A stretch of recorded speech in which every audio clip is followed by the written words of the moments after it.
If the heatsink is going to be reused, use an approved wipe to clean the thermal grease from the part. The CPU comes contained in an electrostatic package that doubles as an installation guide. Before reusing a processor that was removed from another system board, wipe the thermal grease from the processor with an alcohol cleaning pad. Apply the thermal grease on top of the processor with a syringe by forming 4 uniformly spaced dots, while each dot consists of about 0.1 milliliters of thermal grease.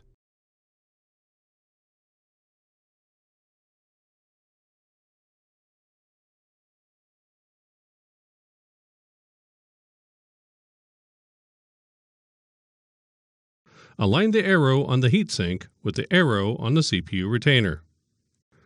Carefully lower the heatsink onto the CPU retainer clips and press down gently until the clips are engaged and the CPU is secure.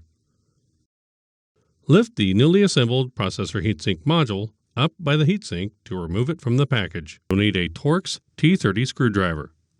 Align the triangle mark and guide pins on the processor socket with the triangle mark and mounting holes of the PHM.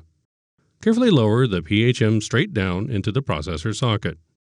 Fully tighten the numbered Torx T30 captive fasteners on the processor heatsink module in the install sequence shown on the heatsink label. This label instructs us to begin tightening fastener number 1, then 2, 3, and 4. Only tighten the fasteners until they stop. Do not over-tighten. Slide the upper compute system board or filler into the compute system tray until the release clips snap into the locked position.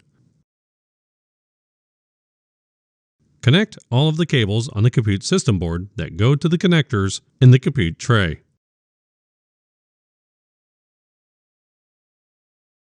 Align and insert the connections end of the compute tray into the front of the server chassis. Fully open the blue compute tray release levers. Push the compute tray into the chassis until it stops.